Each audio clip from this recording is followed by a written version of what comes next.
Bonjour, bienvenue pour la quotidienne du 12 octobre. Aujourd'hui, je vous propose de découvrir Sibi, une célébration de la vie, un documentaire témoignage qui raconte le combat de Cecilia Borromeo-Lutz contre la sclérose latérale amyotrophique. En 2017, son mari et ses 4 enfants décident de documenter son combat jusqu'à son dernier souffle. En 2019, nous recevons aujourd'hui Servé Lutz, le mari et son fils Charles-André Lutz. Bonjour. Bonjour. Merci beaucoup d'être avec nous pour nous raconter cette histoire, votre histoire. Vous aurez d'ailleurs l'occasion de rencontrer aussi les Nyonnais le 14 octobre au Cinéma Capitole à Nyon, puisque vous diffuserez ce film, Sibi, à l'occasion de la Journée mondiale des soins palliatifs, une séance unique, rendez-vous à 18h. On va donc parler de ce film avec vous, de votre histoire aussi, de celle de votre maman, de votre épouse.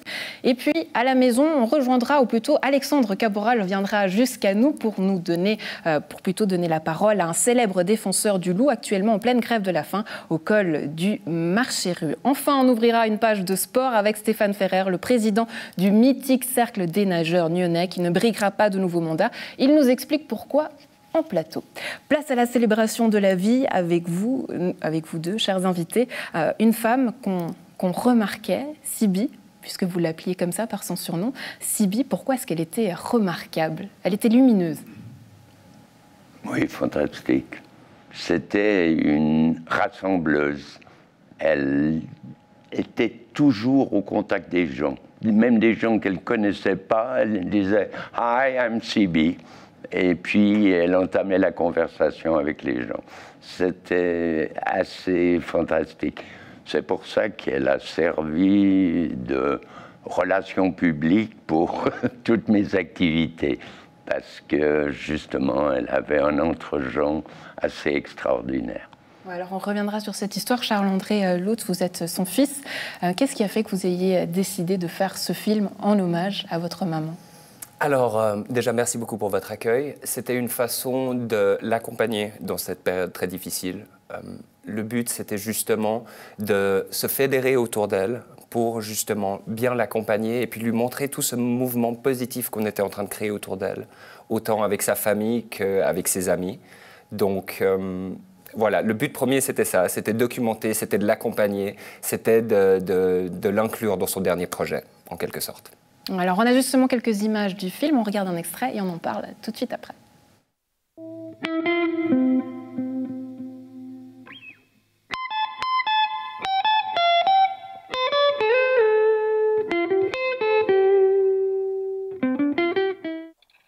Love is with your best friend, really. And you can say everything, but you try not to hurt the other. So it's great. And I'm lucky to have experienced love for almost 50 years. So it's fantastic. Anyway, I'm from the Philippines. One day I met Servé, everyone knows who my husband is, who's from Switzerland. He came to work in the Philippines, and I met him, and we fell in love. And oh, I remember very well. She opened the door. We were in a private house in Dasmariñas village in Manila, which is one of those villages for, I would say, wealthy people. And suddenly the door opened, and a few girls came in, and there was one. Wow. Servé Lutz, vous avez choisi de raconter l'histoire de votre maman. Vous êtes mis un petit peu au service de cette histoire. Vous dites que vous étiez l'artiste de la famille, un petit peu sans rôle, sans raison d'être. Est-ce que vous avez trouvé cette raison d'être maintenant que ce film est là ? Absolument, absolument. Disons qu'on s'est tous séparés les tâches avec mes frères et sœurs. On a tous des qualifications différentes. Je suis un peu l'artiste de la famille et disons que je devais trouver un moyen de pouvoir m'exprimer, mais aussi voilà, parler de cette situation qui était très difficile, mais toujours trouver un angle positif dans tout ce qu'on fait. Et disons que c'est un peu notre leitmotiv, c'est quoi qu'on fasse, il faut qu'on trouve quelque chose de positif, qu'on puisse aider les gens, qu'on puisse parler d'amour. On sait que c'est un peu bateau comme phrase, mais c'est vraiment ça. C'est l'amour d'une famille, c'est aussi l'amour pour tous les aides-soignants, pour tous les médecins, pour toutes les personnes qui ont cette vocation d'aider les malades. Et grâce à cette situation, on en a tiré énormément de bénéfices humains. Tout le mouvement qui s'est créé autour aura été magnifique et on est juste vraiment très honorés et très heureux de tout le soutien qu'on a reçu. Et tout ce qu'on veut faire, c'est aider les gens d'une manière ou d'une autre. On reviendra plus tard sur ce message, mais Hervé Lutz, quand votre fils vous a dit qu'il avait le projet de faire ce film, comment est-ce que vous avez réagi? Vous avez compris au départ? Ah non, ma première réaction a été négative, typiquement suisse, réservée, comment exposer notre vie.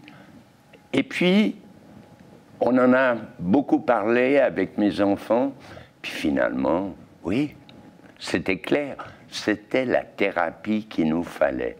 Parce que vous savez, quand on est dans la peine, dans la souffrance, pouvoir contacter les autres, leur demander des photos, des bouts de films, de vidéos, etc., dans le monde entier, tout le monde a réagi positivement.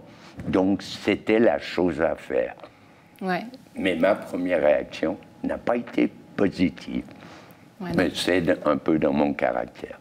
Aujourd'hui, quand vous revoyez ces images, qu'est-ce que vous vous dites? Ah, c'est merveilleux. C'est fantastique parce qu'il y a cette mémoire. Et cette mémoire des bons moments. Et finalement, c'est cela dont on a besoin. On a besoin de se rappeler cet amour qui a été fantastique. On a vécu le bonheur. Donc, ça serait très triste qu'on n'ait rien. Du reste, à partir de ce documentaire, j'ai commencé à écrire un livre pour mes enfants, bien sûr. On ne va pas avoir un prix de littérature pour cela, mais c'est surtout pour transmettre à toute la famille ce qui s'est réellement passé. Ouais. Une forme pour vous de faire un témoignage, de rendre hommage à votre femme. C'était aussi une façon pour vous, j'imagine, de faire votre deuil. Est-ce que ça vous a aidé à préparer son départ? Oui, oui, certainement. Et la suite a permis le processus de consolation. Vous savez, c'est surtout après le départ de quelqu'un que vous restez seul. Bon, j'ai été entouré par ma famille, ça clairement, mais vous restez seul et vous avez besoin de consolation.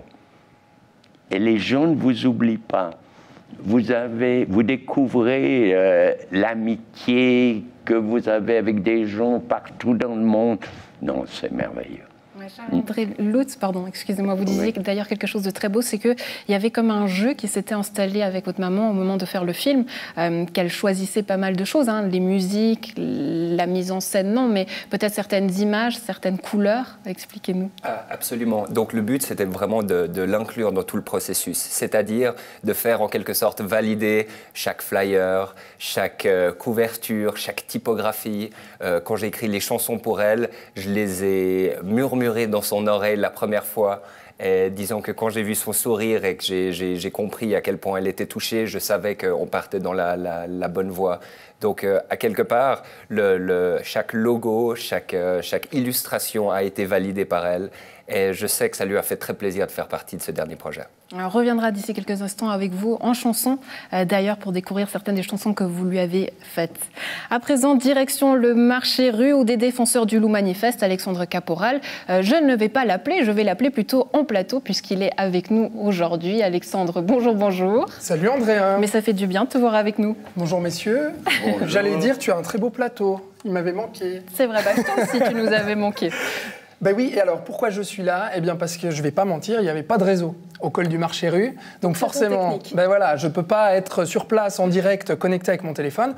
Du coup, j'y suis allé hier pour eh bien, tourner une interview avec Fabrice Monet. Fabrice Monet, il est berger et il a décidé de s'engager pour lutter contre le tir du loup. Samedi au marché rue, ils étaient 250 à manifester pour cela. Il en faisait partie. Et en fait, il a décidé de faire une grève de la faim à laquelle il a mis un terme ce week-end après 16 jours sur ordre médical. Donc je vous propose eh bien, de regarder cette interview où il raconte eh bien, son combat et puis comment on vit surtout une grève de la faim. Alors je me trouve ici au col du Marchais-Rue et j'ai rejoint Fabrice Monet qui est bûcheron et berger également, éleveur de moutons. Bonjour Fabrice. Bonjour. Alors Fabrice, vous avez entamé une grève de la faim le 22 septembre dernier. Vous avez fait 16 jours au total et puis pour manifester contre justement le tir au loup. Où en êtes-vous aujourd'hui dans cette grève de la faim? Alors j'ai dû mettre un terme justement pour des raisons de santé, parce que bien évidemment au bout de 16 jours, ça commence aussi à creuser, on se sent énormément fatigué, donc ça devenait très compliqué. Puis j'ai quand même mes activités à côté, donc il fallait quand même reprendre un peu une vie normale, tout simplement. Donc vous avez fait 16 jours de grève de la faim et là vous avez repris petit à petit à manger sur ordre médical, il me semble. Exactement, donc pour bien comprendre ma démarche, c'est qu'avant que j'entame cette grève de la faim, j'ai pris toutes mes dispositions. Donc je me suis renseigné avant, je suis pas parti à l'aveugle, j'ai avisé mon médecin de famille et puis après j'ai commencé à faire mes démarches. La première semaine, j'ai été faire un test justement au niveau de la, comment est-ce qu'on appelle ça, de la tension. Et puis après, je devais absolument revoir mon médecin pour faire un peu le point. Puis du coup, il en ressort qu'il fallait absolument que je reprenne à manger.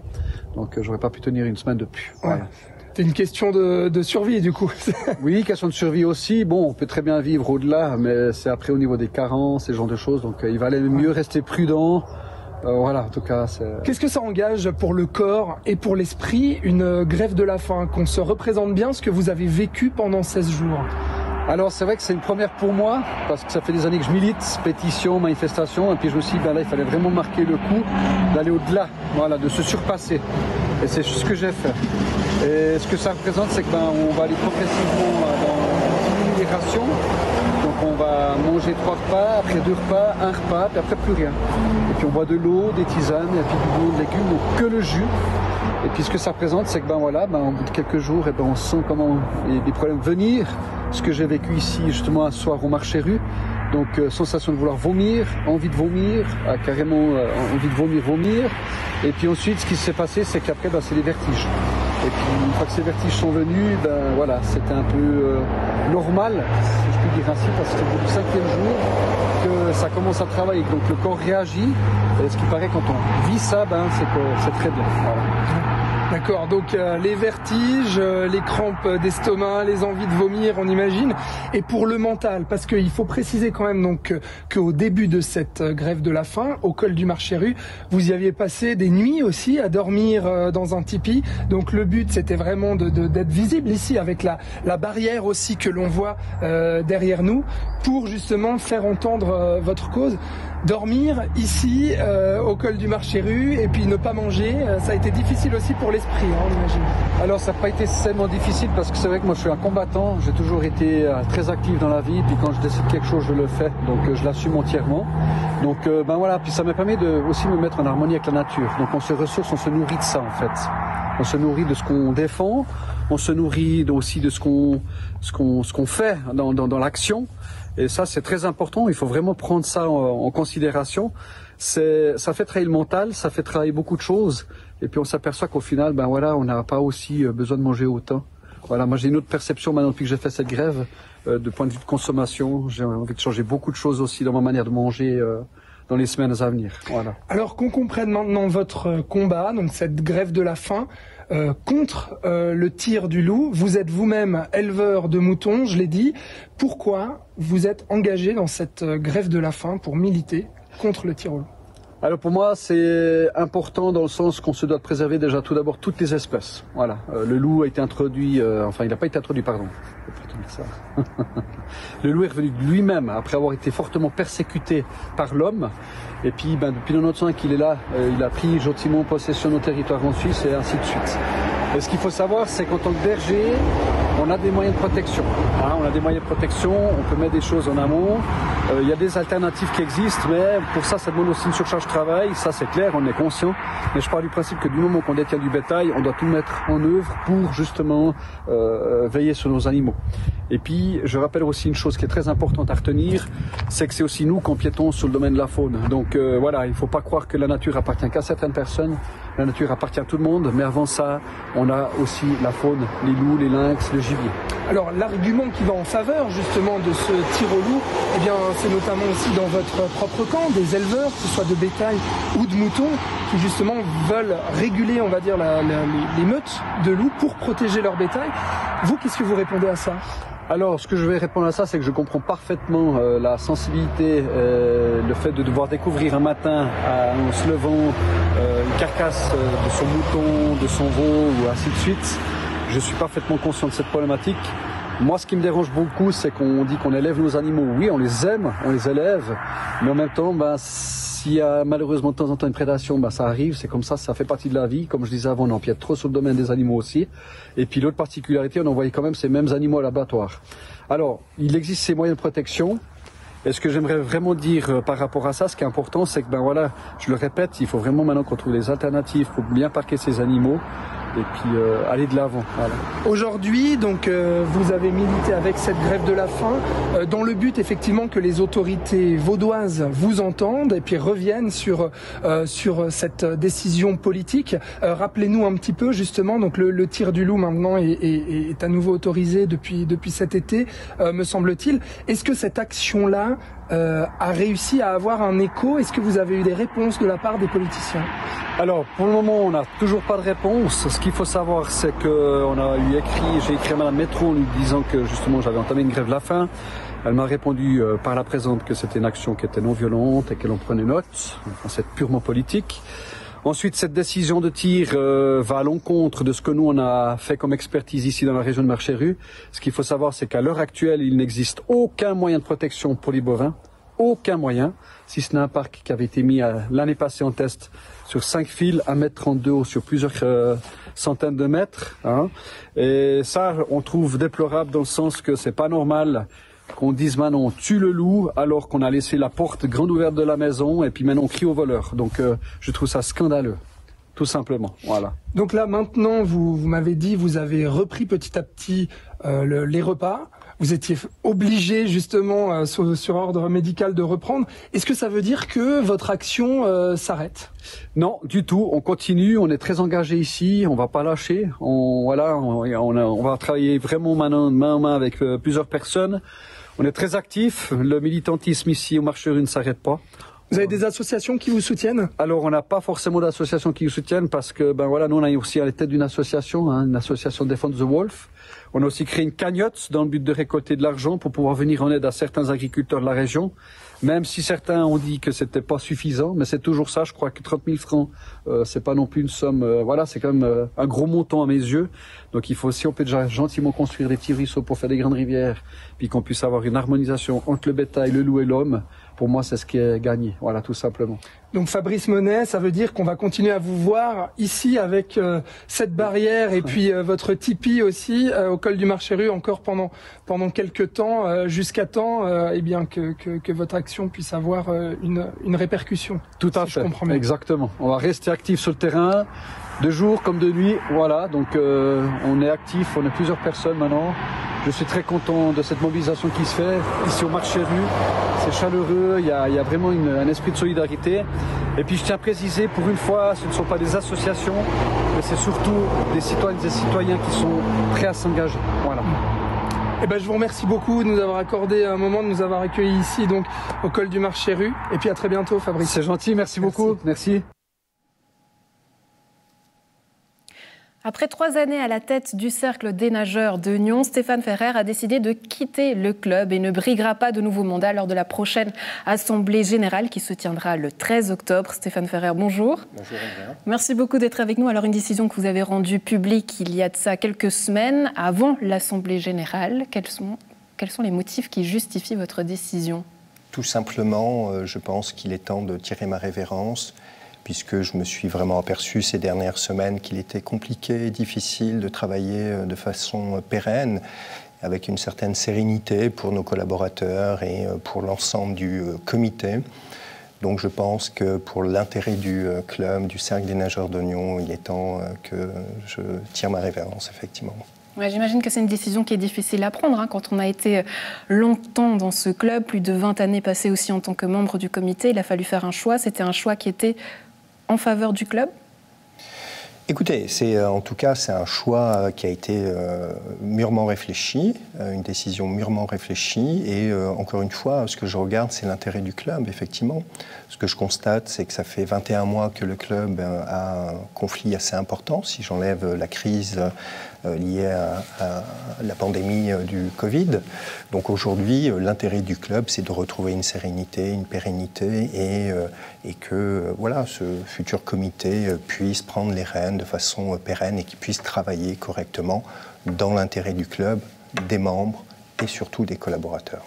De manière personnelle, qu'est-ce que ça veut dire que Stéphane Ferrer, bon, d'accord, quitte la présidence, mais est-ce que vous quittez aussi le water-polo et puis cette vie sportive? Écoutez, vous ne pouvez pas quitter comme ça un club pour lequel j'ai donné mon cœur et mon service pendant pratiquement 23 ans. Je suis un sportif dans l'âme et je pense qu'aujourd'hui, j'ai aussi ce côté camaraderie à avoir avec mes coéquipiers. Et je me mets à la disposition du coach Zoltanić. Et donc, s'il a besoin de moi, je suis à sa disposition pour continuer à jouer et à renforcer l'équipe qui joue aujourd'hui en Ligue nationale. C'est-à-dire que l'envie de jouer, en tout cas, reste? Elle est intacte. Elle est intacte et je vais pouvoir enfin peut-être prendre du plaisir aux entraînements, prendre le temps de venir plus régulièrement et d'avoir la tête uniquement à penser pour l'entraînement soi-même, ses coéquipiers et puis pour le développement du club. Là maintenant je laisse ma place à des personnes qui souhaitent le faire et ce qui est le cas en l'occurrence. Oui. Alors par rapport à l'état actuel du club, dans quel état de santé vous laissez ce club? Alors le club a quasiment doublé en volume, que ce soit aussi bien sur la partie financière que ses membres et puis notamment sur la partie sportive. C'est-à-dire que depuis 3 ans, le club a eu des résultats sportifs exceptionnels, des résultats financiers exceptionnels. Aujourd'hui, mon comité et moi-même laissons un club en état de fonctionnement, de très bon fonctionnement. Et nous sommes très très fiers d'avoir pu apporter toute cette énergie, toute cette punacité dans la restructuration du club. Alors on pourrait dire que j'ai fait un sale travail dans le sens où j'ai fait un boulot que peu ou pas voulait faire et donc j'ai tout remis à plat. Donc aujourd'hui il y a une structure sociale qui est très claire, une structure juridique très très clean aussi. Ce que vous nous dites, c'est que toutes les bases sont là pour que le club continue en bonne santé, que les choses se fassent correctement. Je sais qu'une des choses qui vous tenait particulièrement à cœur, c'était qu'il y ait une interaction finalement entre la natation, le triathlon et le water-polo. Aujourd'hui, quel bilan est-ce que vous en faites? Alors, je dirais que ça n'a pas été accompli à 100%. S'il y a eu effectivement ces tensions ces 21 derniers mois, le fait que je souhaitais ne plus avoir 3 petits clubs dans un grand club, je dirais que ça a fonctionné pas mal de temps. Il y a eu beaucoup d'interactions entre les moniteurs, le travail donc avec les différents membres, etc., sur les différentes activités. Néanmoins, il y a eu quelques clivages depuis 21 mois et ça n'a pas permis de continuer ce développement qui avait été bien amorcé les mois précédents. Et voilà, donc on a fait quand même un progrès là-dessus, mais c'est pas. Je regrette que ça n'ait pu être étoffé comme j'aurais souhaité avec notre comité, effectivement. Ouais, alors ça, c'est une histoire, j'ai envie de dire, malheureusement ancienne. On laisse ce qui est au passé. On avait eu, on vous avait eu sur le plateau, d'ailleurs, aux côtés de Fabien Héritier, lorsque vous étiez exprimé côte à côte le 22 avril dernier. Et puis, un aspect que j'aimerais aborder à présent, c'est aussi le côté formateur du club. C'est un club qui est mythique, qui est connu pour ça. On vous avait d'ailleurs entendu souvent dire qu'il manquait dans la région un espace de formation, un espace où on puisse accompagner les sportifs d'élite. Est-ce qu'on pourrait vous voir à l'avenir de ce côté-là? Pourquoi pas? Vous connaissez l'amour que j'ai pour le club. Vous savez que j'ai une expérience aussi du sport élite, puisque j'ai été moi-même en équipe nationale il y a très très longtemps, bien évidemment. Mais le côté sport-études aussi, le côté pouvoir conjuguer son sport avec les études, c'est quelque chose qui me tient à cœur.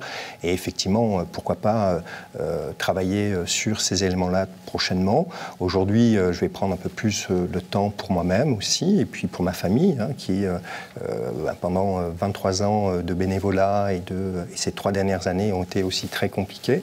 Donc je vais prendre aussi un peu le temps de travailler pour mon entreprise de façon un peu plus importante, d'être un peu plus proche de ma famille et puis être aussi plus proche de mes coéquipiers donc à l'entraînement.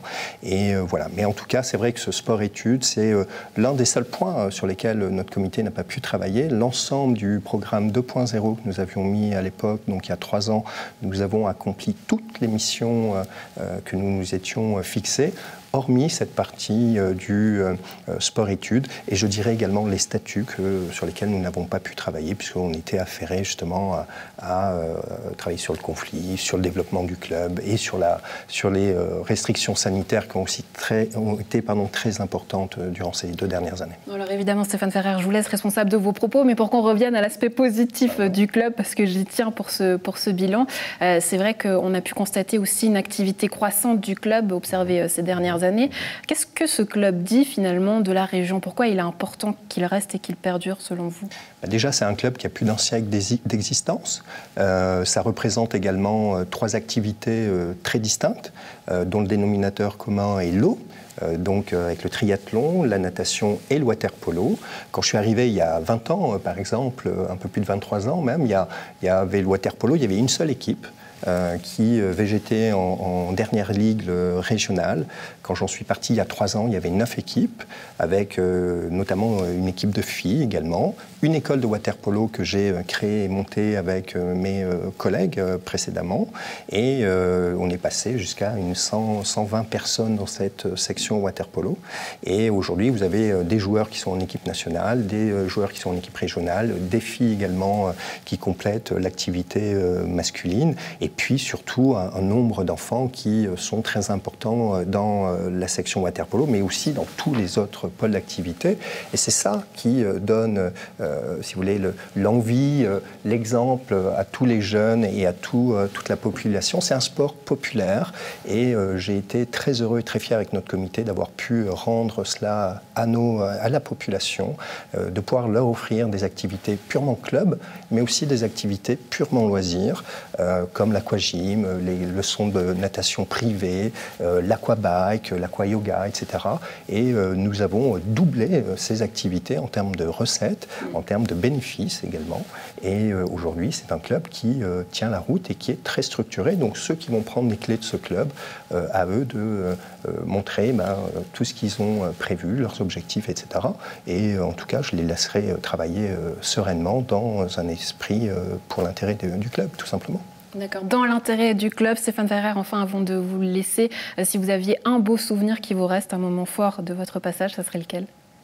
Alors, j'en ai plusieurs, mais c'est cette, comment vous dire, c'est d'avoir tout ce personnel qui a pu interagir et agir sur l'ensemble des activités du club. Il y avait de nombreux événements. Je pense à l'Open Swimstar également du 1er août. Je ne garderai que les bons souvenirs. Tous ces 21 mois derniers, ça aussi, même si ça a été négatif, je le prendrai beaucoup dans le positif parce que ça nous a permis aussi de progresser tous, que ce soit notre comité, nos collaborateurs et moi-même. C'est une excellente formation à titre privé, mais aussi à titre professionnel. Donc je ne retiendrai que le positif. Moi, ce qui me fait le plus plaisir aujourd'hui, c'est quand je vois tous ces enfants qui ont entre 4, 5, 6, 7, 8 ans et qui étaient comme ça et que je vois un peu plus vieux ou un peu plus grands et que j'ai appris à jouer au water-polo ou à nager. Et aujourd'hui, je vois dans leurs yeux que ça brille et qu'ils sont là pour s'amuser, pour faire du sport et être entre amis et partager les valeurs du sport. Oui, une histoire de passion en tout cas. Stéphane Ferrer, merci beaucoup d'avoir été avec nous et pour ces précisions. Merci. À très bientôt. Merci beaucoup. On revient sur l'histoire de Siby, la vôtre, une histoire de famille, une histoire d'hommage, en chanson justement, puisqu'on l'avait promis, c'est celle que vous avez écrite, Charles-André, puisque ce film part aussi de l'idée d'en faire à la base un concert, c'était ça votre idée, de faire un concert en hommage à votre maman. Avant qu'on écoute justement un extrait, expliquez-nous la chanson et quel lien vous en avez fait justement avec votre maman, puisque vous nous avez parlé un petit peu tout à l'heure. Alors, disons que l'idée était justement de créer ces chansons pour l'accompagner. La chanson 9 Months lui est dédiée parce que, comme toute mère qui nous ont portés pendant 9 mois et qui nous le rappelle, c'était un petit clin d'œil à ça. Et My Rock, c'était la deuxième chanson qui est plus dédiée à mon père et puis au reste de ma famille. Donc, les deux chansons ont été créées pour des raisons un peu différentes, mais qui s'embriquent très bien. Et le but, c'est toujours de fédérer, toujours trouver quelque chose de positif qui est avec, et puis avec un bon sens du rythme, si possible. Ouais. Alors, à vous de juger, à la maison Bon Sens du Rythme, on va voir, on écoute. It's just you and me, Noonie, I mean Mooney. Temple of Doom, what's that in your suit? E, short round, get me my 2 3s. Brother, sun, sister moon with a doom piece. Here we are again, we're in the oxygen. With your box of friends, are you eating ox again? I know I'm cruising for a bruising when I say these things. Remember us cruising in your Mercedes Benz. Huh. So hot, no aircon. Won't you stop, shave it till your hair gone. Not stopping, police trying to check us. It's noon in Manila, so hype when yamas. Catch a movie that we go see the king. Having it your way is almost a sin. It's so good, who cares if it's late? You turn around, smile, and then I say, oh mama, when I see your smile, I feel so strong inside. Feel so strong. Thank you for this beautiful ride. Thank you for this life. You carried me for 9 months. 9 months, I ain't hearing you not once. Not once you carried me. You carried me. Servais Lutz, quand vous voyez aujourd'hui ce film et ces images, on en a parlé tout à l'heure, mais est-ce que ce film a permis finalement de rassembler toute la famille encore plus? Encore plus. Oh oui, ça a été extraordinaire. Et puis de reconnaître les talents de chacun. Et je pense que le fil conducteur a été cette intelligence émotionnelle qui se développe. Et puis vous l'avez tout autour de vous. Vous l'avez dans le monde du corps médical, les aides-soignants, les infirmières. Vous avez une compassion, et ça, c'est pas très suisse, mais c'est extraordinaire. Et vous voyez, dans les autres reportages que vous avez eus aujourd'hui, vous avez parlé d'amour, de cœur. Donc, on a vraiment besoin d'un message qui développe notre intelligence émotionnelle. En tout cas, un très joli message que vous nous passez aujourd'hui. Je vous avoue que je suis très touchée aujourd'hui par votre témoignage, par votre histoire, par tout l'amour que vous avez offert, que vous nous avez partagé. Je crois qu'à l'heure où je parle, Stéphane Ferrer, on a tous envie d'embrasser notre maman. Si on en a une, on a tous envie de le faire. Donc je crois que votre message, ou en tout cas l'objectif que vous aviez derrière ce film, il est réussi. À noter qu'à la maison, vous pouvez le voir le 14 octobre au cinéma Capitole à Nyon, un hommage à Sibi, mais aussi à tout ce monde associatif et médical. C'est la Suisse à Palliativo, mais aussi au réseau Santé La Côte. Charles-André, si vous deviez finir cette émission avec un dernier mot, je vous le laisse, ce serait lequel? C'est très gentil. Alors, c'est vrai que sans tous ces partenaires, on ne pourrait rien faire. Et vraiment, c'est rendre un hommage à tout ce personnel médical qui a cette vocation d'aider les gens au continu tous les jours. Et c'est vraiment leur tirer notre chapeau, les remercier pour toute leur aide et tout leur soutien. Et vraiment, recommander à toute personne qui, justement, traverse des moments difficiles de savoir qu'il y a ces institutions pour aider. Et nous, on est là aussi pour aider les gens comme on peut, pour justement partager cet amour et justement aider comme on peut. Partager cet amour aussi au travers de votre site internet, puisque c'est là aussi où on peut voir ce film, qu'on peut le récupérer. Il suffit de prendre contact avec vous, sibi.com. Merci messieurs beaucoup d'avoir été avec nous, d'avoir partagé cet amour avec nous. Très belle journée à vous. Merci André. Muito obrigado. Muito obrigado en portugais, parce que monsieur a beaucoup voyagé, donc c'est vrai que le voyage fait partie aussi de cette histoire et de cette belle histoire d'amour. Merci beaucoup à la maison d'avoir été avec nous. On se retrouve demain. Très bonne suite de programmes sur Nyon Région Télévision.